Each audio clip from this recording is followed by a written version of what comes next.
हरे कृष्णा दोस्तों, आपका दिन शुभ और मंगलमय हो। इसी मंगल कामना के साथ आज की वीडियो शुरू कर लेते हैं। दोस्तों, आज की वीडियो में हम सभी जानेंगे कि साल 2026 में माघ पूर्णिमा तिथि कब प्रारंभ होगी और इसका समापन कब होगा।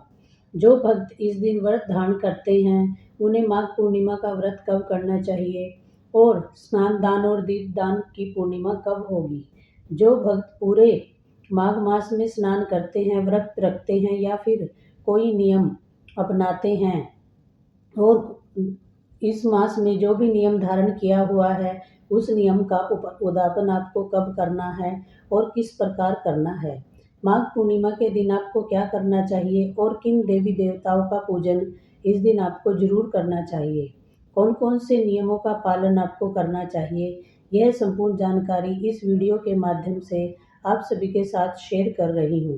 वीडियो बहुत ही महत्वपूर्ण है, तो निवेदन है कि वीडियो में अंत तक बने रहिएगा। अगर वीडियो अच्छी लगी तो वीडियो को एक लाइक और चैनल को सब्सक्राइब कर दीजिएगा।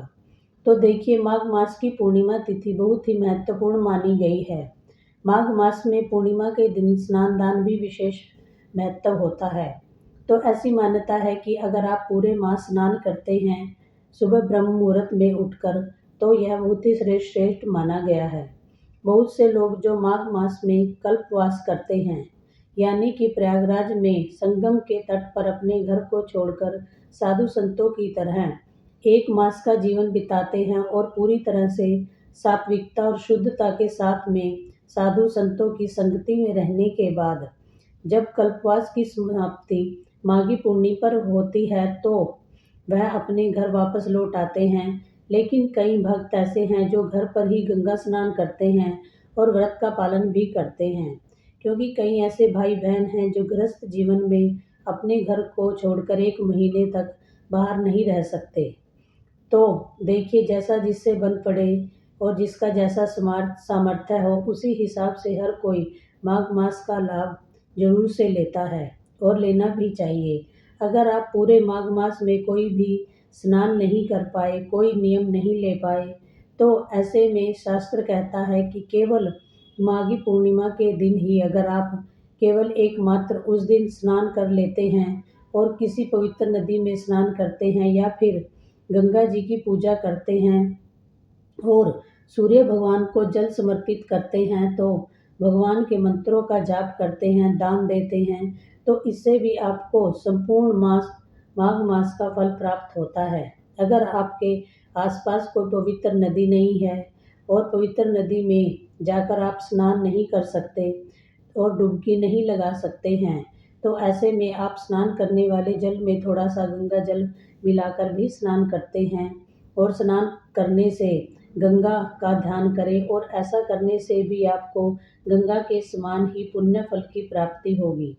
तो देखिए, 2026 में माघ पूर्णिमा प्रारंभ हो रही है 1 फरवरी 2026 रविवार को सुबह 5:52 पर और पूर्णिमा तिथि का समापन होगा 2 फरवरी 2026 सोमवार को देर रात 3:38 पर।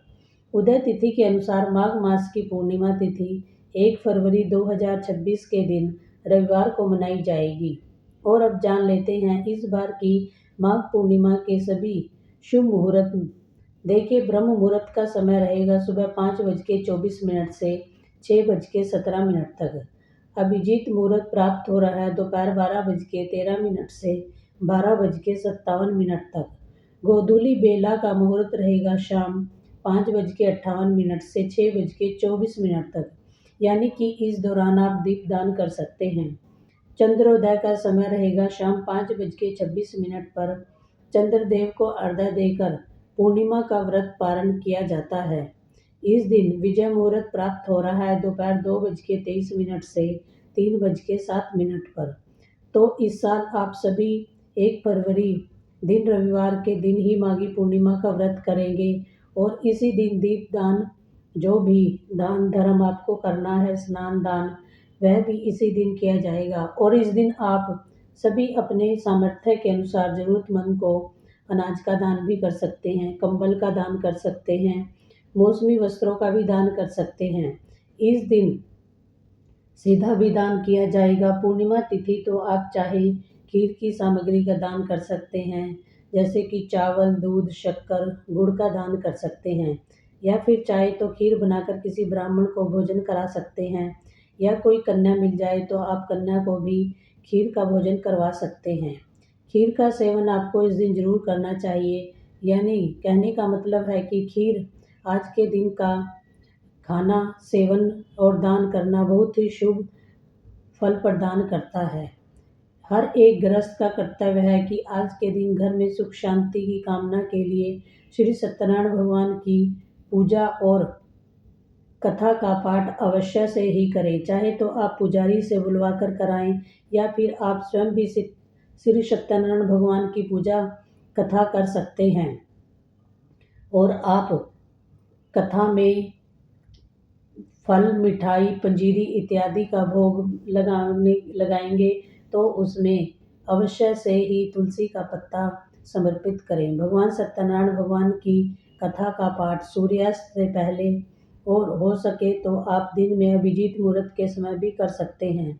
और इस दिन सत्यनारायण भगवान की पूजा का सबसे शुभ मुहूर्त है वह है दोपहर 12 बजे से 3 बजे के बीच में। तो आप माघ पूर्णिमा है, इसलिए इस बार विशेष है क्योंकि इस दिन संत रविदास जयंती भी मनाई जाती है।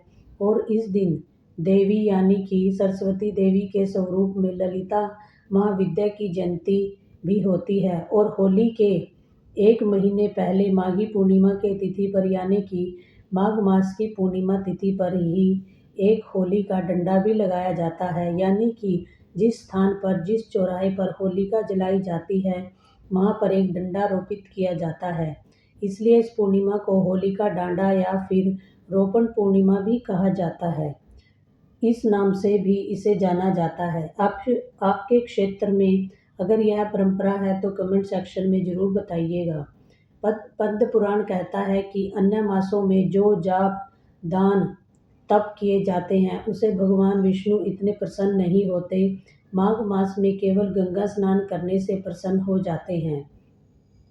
ब्रह्म वैचर पुराण में भी कहा गया है कि माघ मास की पूर्णिमा के दिन भगवान विष्णु गंगाजल में निवास करते हैं, इसलिए इस दिन गंगाजल का स्पर्श मात्र भी मनुष्य को वैकुंठ लोक की प्राप्ति करा देता है। माघ मास में तिल दान करना या तिल का सेवन करना और विशेष फल देता है। इस दिन तिल का दान करने से पापों का नाश होता है और पितरों को शांति मिलती है और उत्तम स्वास्थ्य की प्राप्ति होती है। इस दिन गुड़ का दान करने से सूर्य देव की कृपा प्राप्त होती है, जीवन में मिठास और समृद्धि का आगमन होता है। माघ पूर्णिमा के दिन यदि आप जरूरतमंद व्यक्ति को कंबल या गर्म वस्त्र का दान करें तो इससे शनि और राहु से मुक्ति और कष्टों से रक्षा होती है। और इस दिन अगर आप अनाज का दान करते हैं तो महादान की श्रेणी में आता है, तो इससे आप अक्षय पुण्य फलों की प्राप्ति होती है और मोक्ष का मार्ग प्रशस्त होता है। माघ पूर्णिमा के दिन घी का दान करने से मानसिक शांति, तेज में वृद्धि और देवी देवताओं को प्रसन्नता प्राप्त होती है। इस दिन गाय को चारा या फिर गाय सेवा से 33 कोटि देवी देवताओं का आशीर्वाद और समस्त बाधाओं से आपको निवारण यानी कि मुक्ति मिलती है। तो यह थी माघ पूर्णिमा से जुड़ी कुछ जानकारी। अगर आपको यह जानकारी अच्छी लगी तो वीडियो को लाइक करें और चैनल को सब्सक्राइब करें। और वीडियो में अंत तक बने रहने के लिए आप सभी का बहुत बहुत धन्यवाद।